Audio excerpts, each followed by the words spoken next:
Hala! Hindi ko alam kung anong ano natin kay Daniel Padilla kasi naaawa na ako kay DJ.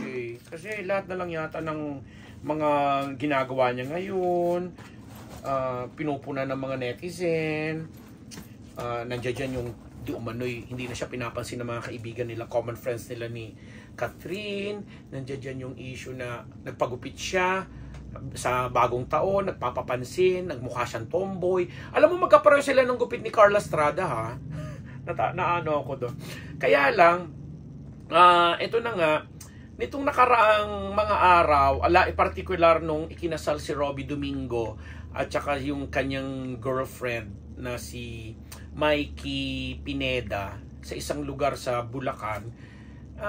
Isa si Daniel sa mga dumalo dahil alam naman natin magkakaibigan sila ni na Robbie, pero ang daming pumuna sa kanya, ang daming namba sa kanya kasi nga nakita nila si Daniel doon na unang-una hindi na nga daw sumunod sa dress code, parang binastos pa parang nabastos pa ni Daniel yung mga ibang mga umaten at saka yung mga kinasal. Kasi nga during the pictorial or nung time na nasa simbahan, habang ang lahat ay formal na nakabarong, nakaterno saya, mga formal talaga, mga pababae, nakagown, si Catherine, yung mga ninong-nina, mga ibang inibitang artista, at yung mga lalaki nakabarong talaga. Si Daniel nakasimpleng polong puti, tapos nakasando siya kasi nakabukas yung kanyang yung kanyang polo. Nakabukas lang siya. Tapos nung nagpipictorial, ganun din na hindi mo alam kung naiinitan ba siya dun sa lugar or what. Naiinitan, tapos nakasunglasses siya, yung kanyang signature na dark glasses, na syempre sa mga medyo naaasiman na sa kanya ngayon, kahit mga fans nila ni Catherine before, na syempre nagagalit pa sa kanya at naiinis, lalo niyang binibigyan ng rason na i-bash siya or magalit sa kanya. Kasi ganito yung mga pinapakita niya ngayon. Nagmumukha tuloy doon na napaka-plastic niya noong mga time na nag-story reading siya, nag-storytelling siya doon sa isang okasyon ng mga bata na after ng i-announce nilang nag-break na nga sila. Tapos tinanggal pa niya yung salamin niya doon kasi para ipakita doon na umiiyak siya or galing siya sa pag-iyak. Pero ngayon, eto na naman siya, sisiga-sigaan sa kasal pa mismo ng kanyang kaibigan, na pinakita niya yung pagiging astig ba niya, action star or what. Dahil ngayon nga, siya lang yung bukod tanging nakapolo, naka-unbutton yung polo, nakalabas ang sando na puti. Sando ba ang tawag natin dun sa yung ganun lang na pang-ilalim.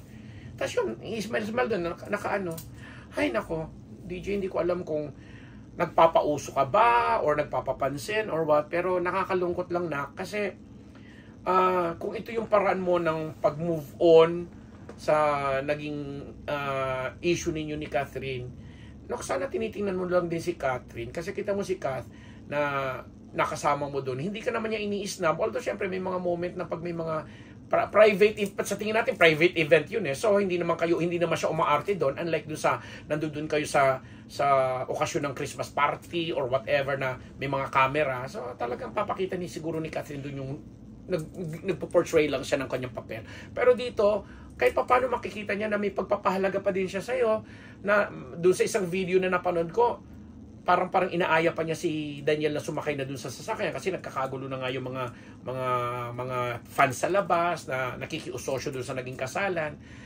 Pero naman sana DJB, mahal ka namin. Alam mo, malaking bahagi ka ng Kathniel. At sabi nga namin, ang Kathniel lang isa sa pinaka-nirerespeto naming tambalan sa showbiz. Pero wag naman sanang ganun, Ben, na alam mo yun, lalo kang napipintas na syempre lalo sa mga panahon ngayon, ang laging hahanapin sa'yo at titingnan ng mga tao ay yung kapintasan mo. Kung ginagawa mo to o sinasadya mo itong gawin, hindi maganda, be. Hindi maganda. So, Daniel, good luck sa mga future gagawin mo ngayong 2024. And nakita naman natin si Catherine patuloy na nagsisikap at patuloy na hinaharap kung ano man yung mga dapat niyang harapin sa ngayon. Sana ikaw rin, di ba? Sa mga Kathniel fans natin po diyan, lalo na dun sa mga medyo hindi pa masyadong nakaka-recover ng kanilang galit, inis, sinanakit or kung ano man kay Daniel, pagbigyan na po natin itong bata na ipagdasal natin sila kasi mabuting tao naman si Daniel siyempre lalaking, sabi nga natin, kung lalaki man siya na nagkamali or what, yun nabigyan na siya ng kanyang kaukulang parusa, kung parusang matatawag, yung hiniwalayan na siya ni Catherine. Pero hayaan natin namang magkaroon siya ng pagkakataon na baguhin ang kanyang sarili or i-improve pa at tulungan din natin siya, di ba? And on that note, pansamantala kami magbababay dito sa Unbearable Channel. Happy New Year ulit po sa ating lahat. Bet Nabus po.